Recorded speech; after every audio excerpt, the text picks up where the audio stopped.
Good afternoon. My name is Kasheen Horton, and I am the Benefits Manager here at LFUCG.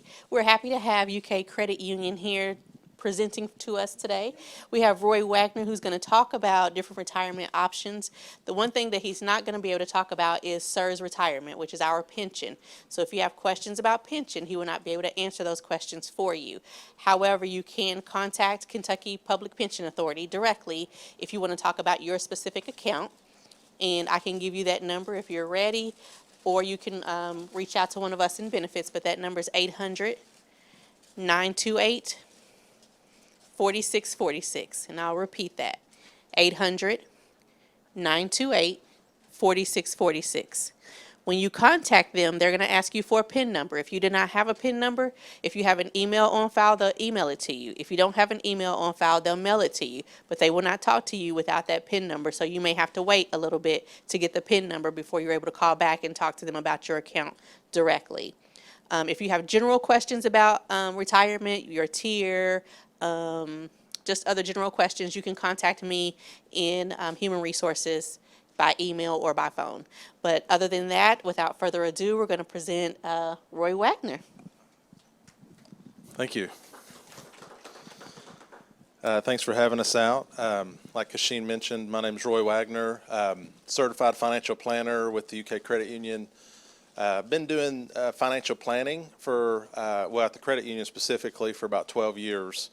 And my hope today is this to be very educational for you, and you take away some information about retirement that you can apply. As she mentioned, I won't get into any specifics around your pension. You'll want to go and ask questions about you individually, what you're eligible for. But, as I sit down with folks on a normal basis, and I've taken a lot of the questions that people ask about retirement over the last 12 years, and I've tried to throw them all in a couple slides. And that's what you're getting today, is just kind of that basic general information about retirement that a lot of people want to know about and they're asking questions about. This is meant to be a time where you can ask questions, so I'll present some information, but feel free to raise your hand. I'll be happy to go deeper on a topic if you'd like.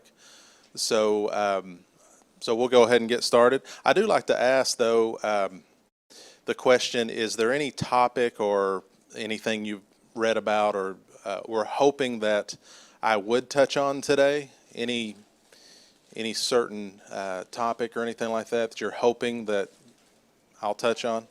Taxes, I'll talk about taxes. All right. Anything else? Whether or not you should make major purchases in the last year of your employment before you retire, like downsizing your house. Sure. Downsizing a house, big purchases. Mm-hmm. I've heard that sometimes you make a mistake in doing it after you retire, and Right. you're not creditworthy. Sure. Yep. Can hit on that. Timing of withdrawals and when. I'll hit on all that. That sounds great. Well, we'll go ahead and get started. And once again, do stop me along the way, and I'm happy to answer questions and talk more about what we're discussing. So once again, our agenda, we'll talk about the basics of retirement, important ages that you need to keep in mind, how you can access your accounts after you retire, different types of retirement plans. I'll hit a little bit on your 401k and 457 that you all have available. And then we'll just kind of answer questions. So we have an hour blocked out. My slides usually take 20 or 30 minutes, but questions usually stretch that out longer. So that's the plan for today. So I'll go through this slide real quick and I'll pause for questions because there's a lot of information here. So the first important age that you need to keep in mind is age 55. So 55, the reason that is important is that the IRS rule says that if you leave employment and retire in the year that you turn 55, if you have any money in a 401k, or if you have 401k, you can withdraw that money without paying an early 10% tax penalty on that. Now, if you retire at, let's say you leave at 52 and you try to pull money from a 401k, you will pay a 10% penalty in addition to regular taxes on that. A 457 is a little bit different because there's never any 10% penalties on that. So if you're making extra contributions to a 457, if you leave at 50, you could actually withdraw money from a 457, and there's no early tax penalties on a 457. So that's good to know. If you have worked anywhere else and you put into an old 401k, a 403b, an old retirement plan, that age is 59 and a half before the 10% penalty goes away. So for example, if you left an old employer and tried to pull money out of that, if you're under 59 and a half, you'll pay taxes and you'll pay an additional 10% penalty. After 59 and a half, the 10% penalty goes away. So that's something to keep in mind about old retirement plans. Also, if you have a traditional IRA, an IRA that you contribute to as well. Social Security is something to take a look at, and as long as you're paying into Social Security, you can go to socialsecurity.gov or ssa.gov. It will tell you at 62 what you would be eligible to receive as a monthly payment, and I recommend everybody in here do that, as well as if you have a spouse to do that as well. Now that's the earliest you can take it. There's some reasons you would want to delay that. I'll explain that as well. But it'll show you at 62 what you could start receiving early from Social Security. At 65, you have what's called Medicare eligibility. You're paying, if you look at a pay stub, you'll see that 1.45% of your income is going into Medicare, 6.2% is going into Social Security. Your employer pays the other half of that, so there's another 6.2 going in from your employer. And then I mentioned Social Security. You can take it at 62. Every year that you put it off, you get an 8% increase. So if you don't turn it on at 62 and you wait, you get an 8% bump. Wait another year, you get an 8% increase. 67 typically is what's called full retirement age, depending on the year that you're born. And that's considered full retirement age, and the reason they call that full retirement age is if you turn your Social Security on early at 62, you're going to be limited on how much income you can earn before they penalize you. But at full retirement age, 67, you can make an unlimited amount of money and have no penalties from a Social Security standpoint. I'll pause for questions. 70 is the oldest age before that 8% increase. That 8% bump you get every year you put it off stops at 70. So at 70, they're not going to be increasing that anymore. So if you're 70 and you do not have your Social Security turned on, you're just giving up free money. So you need to turn it on because there's no benefit waiting past 70. What year did the 8% start? 62 is when it starts. As long as you don't turn it on at 62, every year you put it off, you get an 8% increase. And then at 70, that 8% increase stops. There's really no benefit waiting past 70. The last stage, and I'll pause for question, is age 73. So if you are putting money in your 401k, 457, or you have an old retirement plan or a traditional IRA, when you hit age 73, there's something called required minimum distributions. What that is that the government says you have to start taking money out of this, whether you want to or not. And so the IRS says you must start withdrawing the money because they can start taxing you on it, because that money has never been taxed before if it's pre-tax, and I'll talk a little bit about that. So you're being forced to withdraw. It's about 4% the first year when you turn 73 of the balance. So it's not all of it, but basically it's a rule to force you to start paying taxes on your money before you pass away. It's kind of the reasoning behind that, because you've never paid taxes on that. So that starts the year that you turn 73, and every year after that you're required to take money out. If you have a parent or someone that has had a retirement plan, maybe they've sometimes complain about that, like maybe they're taking out more than they want to. Sometimes that happens, but 73, you must start taking money from required minimum distribution from your retirement accounts. So I'll pause there for questions.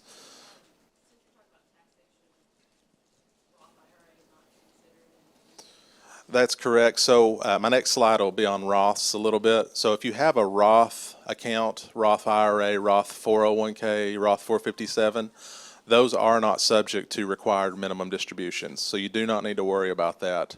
It's only the money you've put in pre-tax, non-Roth money that is subject to the required minimums. Any other questions about ages?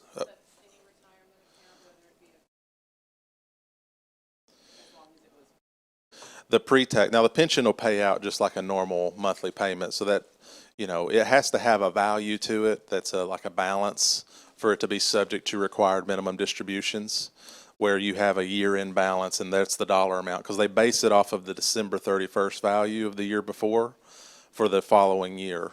And so it would just be like the 401k pre-tax accounts. Oh, there's a question back there, I think.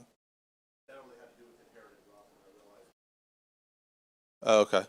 I can mention that if you inherit. So that is a good, actually, a topic. So, this money that you're paying taxes on when you withdraw, every year you withdraw money or you take money out, if you will pay taxes on the pre-tax, not the Roth, but the pre-tax. If a spouse inherits your retirement account, like your 401k, they can treat it just like their own retirement and just withdraw money when they would like. But if a non-spouse, say a child, inherits your 401k, they have 10 years to draw it down to zero. So basically they will get the money in their name, and the rule is they have 10 years to drain it to zero. Now they could take it all out in year one, or they could spread it out over 10 years, but they will then pay taxes on that money, the pre-tax. Now if they inherit a Roth account, which I'll talk about a little bit more, that is tax-free withdrawals.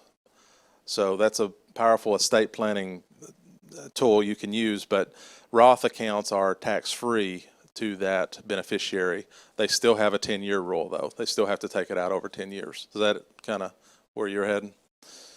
All right. Yes. From the day of, I think it's January actually of the year they died is the 10-year start. I have to double check on what the actual, I believe it's January though of the year you died is the 10-year timeline starting date. If you inherit a retirement account. So if you have a parent or someone that you've inherited a retirement account from them, then you have that 10 year. Today the rule is if you inherit a retirement account from someone else and you're not the spouse, you have 10 years to take it to zero. And the benefit of keeping it in there for grow, right? Right. And also, let's say it was a large amount. If you take it all out in 1 year, you're going to pay taxes on that and raise your bracket really high, potentially. So if you took it all out, that's all going to count towards your income for the year. And that's going to push you into some higher tax brackets, potentially.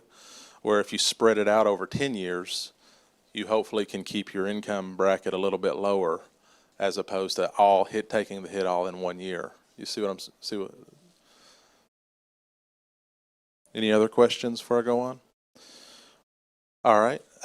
So we'll talk a little bit about these pre-tax and post-tax accounts. So a pre-tax, if you put money in your 401k or your 457, it helps you, even though you're not getting a match on that, it helps you by lowering your income. So if you put $1,000 in there for the year, then that's going to bring your income down, so you pay less taxes that year. So that's the benefit.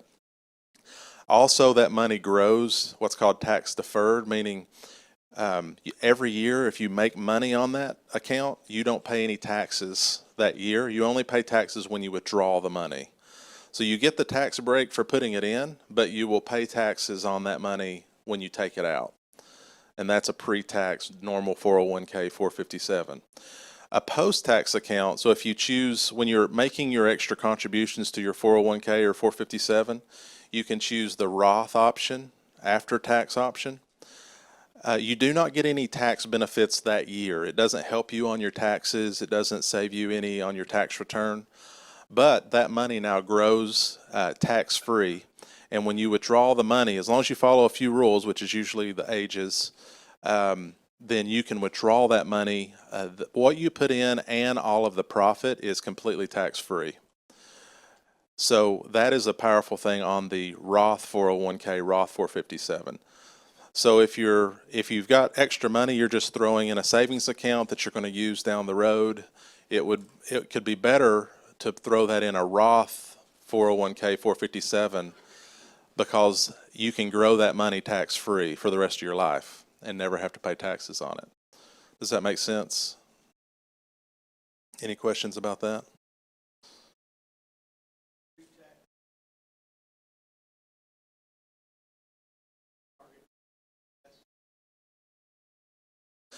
taking disbursements from a 457. You know, I think I'll talk a little bit about. No way to outlive the tax, right? You eventually, Oh yeah, meaning, if you ever leave it in there long enough, eventually they ain't right. tax. Yep. 73 or 46. Right. Yep. So usually the strategy for that is, let's say you retire and you haven't turned on Social Security yet, as an example, and maybe your income is a little low that year. A married couple can have a gross income of around $120,000, $130,000 and still be under in a 12% tax bracket federally. So now, if once you get over that, you're paying 22% federal taxes on the money over that line. So usually, when every year I'll have like I work with folks that are retired, and they say, "Well, we're living on, whatever it is, $50,000 a year or something." I will tell them, "I know you don't need this money, but take it out and just throw it. Take it out anyway, because you're only going to pay 12% federal taxes on it." So you have to think, when you're retired, you're thinking through, how much is my total income for the year? And where are these brackets at? Like, if I cross over this line, I'm going to pay this much. That's what I was talking about, the inherited IRA. If you take it all out in 1 year and you have a lot of income, you'll be up, the highest federal bracket is like 38%. But if you can keep your income at a lower level, you can pay a smaller percentage on that, on taxes. So it really comes down to your total income as far as when to withdraw it, if that makes sense. Where do you put the money after you take it out? Right. Mm-hmm. Yeah. You can reinvest it, in the same investment you had in your 401k. So if you look at your 401k or 457, you're going to see usually a mutual fund. You can buy those same mutual funds in a non-retirement account typically. So you could get the same investment, it's just not in that retirement account anymore. So you can reinvest the money, you can save it. On an individual level, I tell people to pay off high interest debt, is a good practice. Try to pay down that, any debt they have, and save it for a rainy day, that kind of thing. If you're still working somewhere, you could also contribute to that retirement plan potentially. There might be some benefits there, but there's also another thing you can do. I just did a whole seminar on this. It took a whole hour, but it's called Roth conversions. So you can actually convert your pre-tax money that you've got in your pre-tax. You can convert it to a Roth account. So then, after you convert it, the money grows tax-free for the rest of your life. The thing is, though, is that anything you convert is counted towards your income that year. So a lot of folks I work with, that they say, "Roy, we don't need to pull money out of our retirement." I'll say, "Well, let's convert enough money to still use up these lower brackets and get that money into a Roth account so it grows tax-free for the rest of your life." So we're going to go ahead and take the tax hit at a low level and get it into a Roth. So you can do Roth conversions anytime, and you can convert as much as you want over to a Roth IRA. You can convert as much as you want. You wouldn't want to do all of your 457 in 1 year. No. Right. Right. That's exactly right. So you could, you can, and the IRS doesn't care. They're happy for you to pay taxes on that. They're happy for you to convert as much as you want. You can convert $1 million into a Roth IRA, but you're going to pay taxes on it that year. So you don't want to do that. So you want to slowly do it, and that's a way to get money into a tax-free account that grows for the rest of your life. Your family inherits it tax-free. It's just a good strategy you can use if you have 401k money and you don't need to take it out that year, but you're also in a lower bracket. It's a little bit complicated. Does that make sense? I could spend a whole hour. I did spend a whole hour talking about this, so it's kind of covered it all in a few sentences. Any other questions about that or anything? After you retire. I don't think that you all are allowed to do in-service conversions. I've never seen that yet. Most places you leave, then you can convert out of a 401k into the Roth. So you would have to be separated from your job to have access to be able to pull that out and do it. Does that make sense? So nothing you need to worry about while you're still working. Let's see here. Oh, just, if I mentioned you can reinvest money outside of your retirement. If you do that, anything you earn, let's say you have a savings account or a CD, you pay taxes on that every year that you earn it. So that's the downside of the non-retirement accounts, is you're going to pay taxes on that every year as you earn the interest, where when they're in your retirement account, that can grow tax deferred or tax free if it's a Roth. Just keep in mind, not all plans I've mentioned may be available at LFUCG. When I mention an old 401k, 403b, that would be an old plan that you have. Now, if you have old retirement plans or traditional IRAs, you can convert those. As long as you're not actively contributing to that plan, you could do withdrawals, conversions, that kind of thing. Mention a little bit about Social Security. If two people have been married for at least 10 years and you get divorced, when you go to turn on when you go online, you'll see your Social Security. You'll see because it's based on your best 35 working years. They do a calculation. And so when you get to turn your Social Security on, if you were divorced, were married for at least 10 years, you actually have the option to take your own benefit or an amount that's half of your ex-spouse's. Okay, so it really comes into play if someone, let's say, like my mom stayed home, my dad worked, and so she never really paid into Social Security. But if they were divorced, she could still draw half of what his calculation is. Now, he wouldn't even know about it. It does not bring his down. It doesn't change their amount. The ex-spouse doesn't know. But if you're only eligible for $500, but your ex-spouse was eligible for $4,000, well, you get $2,000 because you get half of that ex-spouse's as opposed to your $500. So that's something to keep in mind when you're getting close to that age and you're looking into Social Security. Just want to mention that to make sure you discuss that with Social Security. It's not dependent on one of the spouses to be still be alive. So a deceased is a little bit different. There's like a widow's benefit, or if they passed away, that's a little bit of a different rule. But yeah, it's based on, and if you remarry, the rules are also a little bit different. So you can see me after or email me. I can try to get you a link to the IRS guidelines, but just want to make sure that you're aware of that rule if you're if that pertains to you. Also, if two people are married and they both have Social Security coming in, if one of you were to pass away, the lower one stops and the higher one stays. That's how Social Security works. So if both of you are getting a payment and then one of you were to pass away, the smaller payment goes away and the surviving spouse gets to keep the higher one. Doesn't matter who had it. That's what happens with someone that's a surviving spouse. Okay? Once again, go to Social Security's website. Pension offset pertains more to teachers. If you pay into a pension and don't pay into Social Security, there are things called pension offsets. But if you look at your pay stub, you're paying into your pension, you're also paying into Social Security, you should be fine because you're paying into Social Security. Okay, but teachers that's why you hear so much about the teachers, about the pension, because they're not eligible for Social Security at all. They don't pay into it. And so they have a pension offset that actually brings it down. There's a calculation they use. So any questions? Pause for questions. When you retire and you want to withdraw money, usually your 401k is very easy to access. Typically, they require you withhold 20% federal tax withholding on withdrawals. Now, once again, if that is too much taxes taken out, you will just get it back on a tax refund. So it's an IRS guideline. They have to withhold that so you don't pull it all out and leave the country or something, I guess, and not pay any taxes on it. So they withhold 20%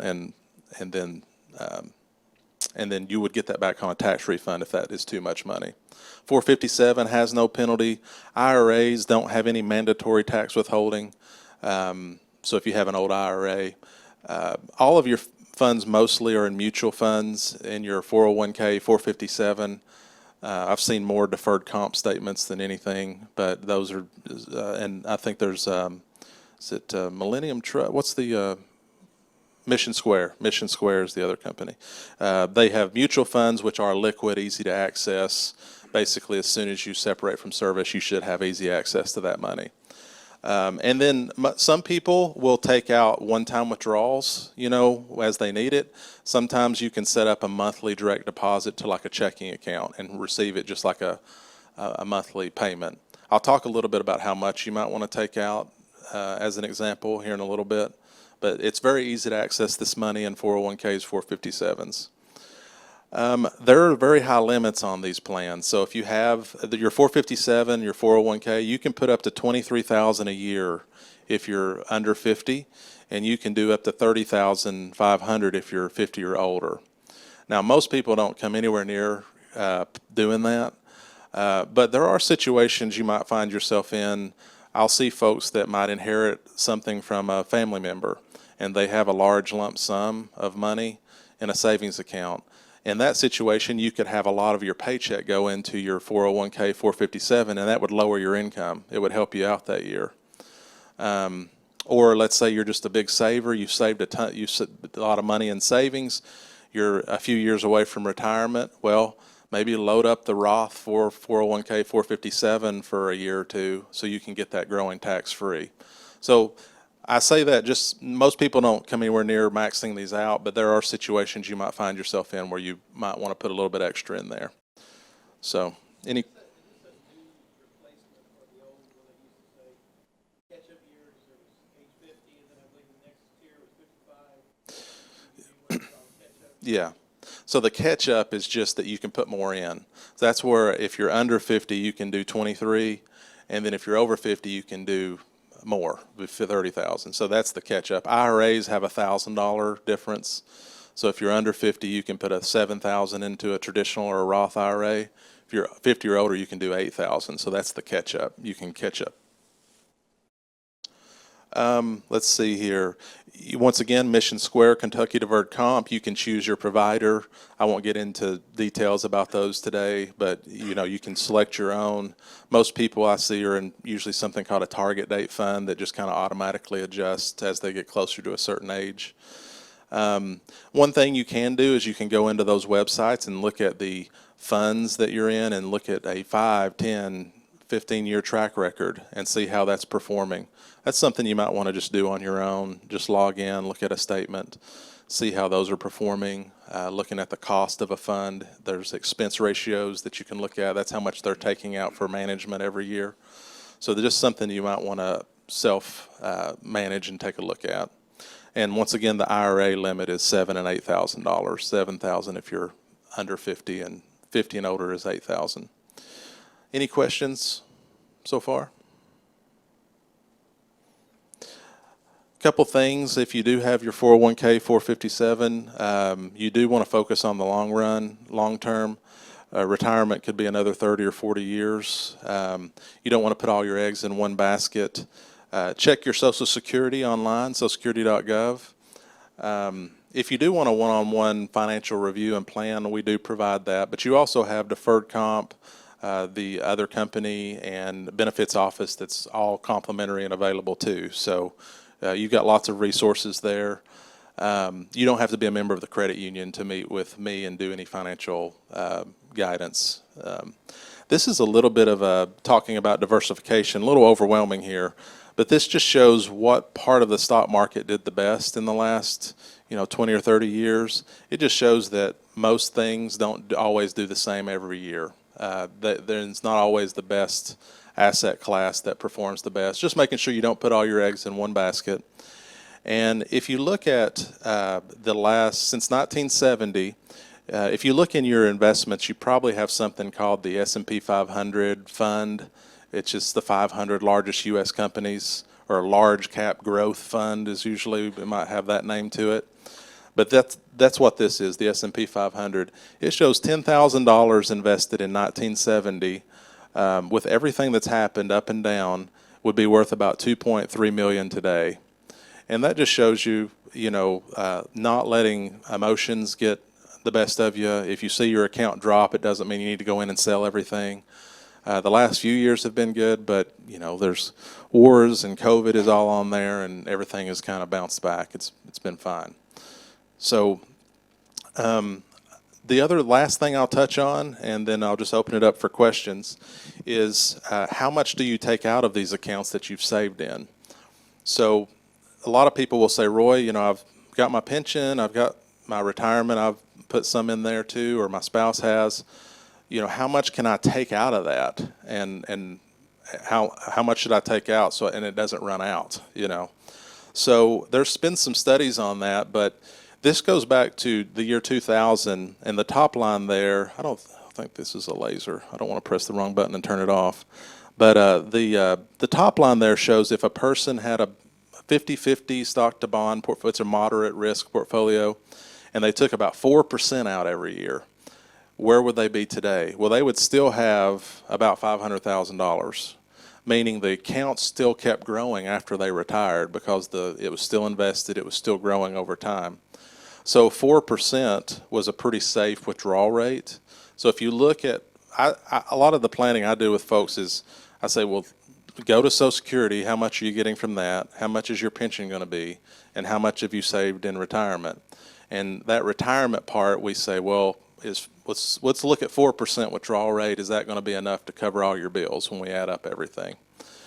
If you took out 5%, they're probably a little stressed out right now because it's the next line down. It's going down.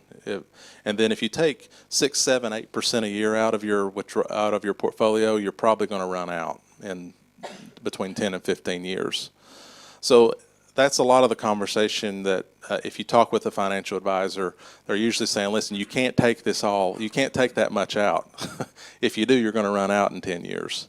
And so when you're thinking through retirement, and if you have investments that you're pulling money out, that's just kind of a rule of thumb that you might want to consider as far as how much to take out each year.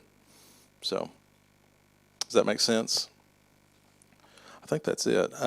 I'll leave this up here. If you do want to schedule a meeting with me, I have a QR code that goes to my calendar. It's also on the back of my business card back there. You just use your camera, and it will bring up my calendar, and you can book an appointment with me if you'd like. Once again, keep in mind you do have deferred comp. You have the benefits office as well.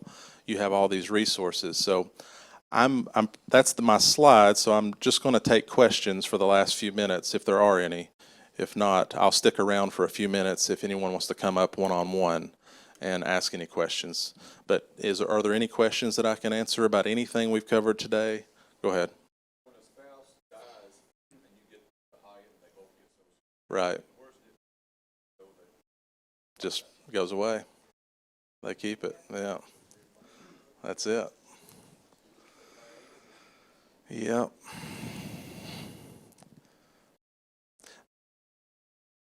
Any other questions? Little comment about Social Security. So there's around the year 2033, they project that not enough money will be paying into Social Security to be paid out. And that doesn't mean they can't pay out anything. It's just they can't pay out everything that's projected to go out. And so there's a lot of things you read about or hear about. Social Security is going to have problems. It's not going to be there. They could make a few small changes and solve a lot of the problems. And more than likely, it'll affect younger people, I'd say under 30, where maybe their full retirement age instead of 67 might be 69 or 70, or they can't take early Social Security at 62. We pay 6.2% into Social Security. If they raise that or take that a little higher, that would kick the can down the road pretty far. Those things are not popular. No one wants to vote on that and say, publicly say they want the retirement age to go up. So, but those things are probably going to happen at some point, and I think it'll be probably last minute, one of those things. And but Social Security, I think, will be around, and it's not going to go to zero or anything. That's my advice. Obviously, I could be wrong, but that's my opinion. Yeah. Mm.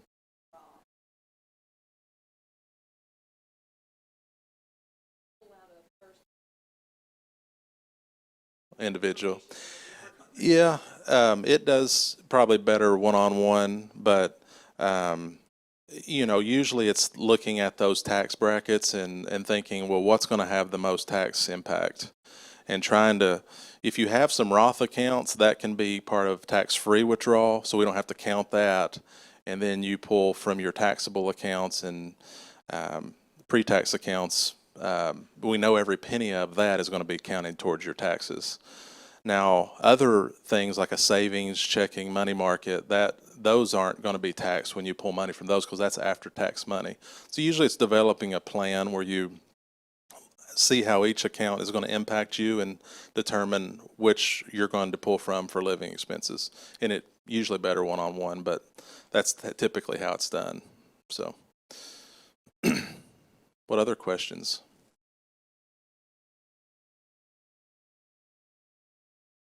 All right. Well, thank you. If you want to say anything, or I'll stick around for a few minutes if you do want to ask questions. And like I said, my card's in the back if you'd like to talk more. Thank you. Thank you, Roy. We want to thank you for coming out. We appreciate you all coming out.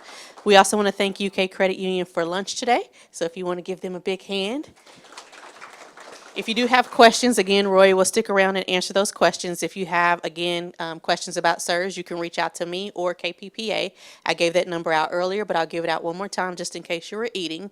But that number is 800-928-4646, and that's the number to KPPA, 800-928-4646. And that's all we have for you today. Have a great day. Thank you for coming.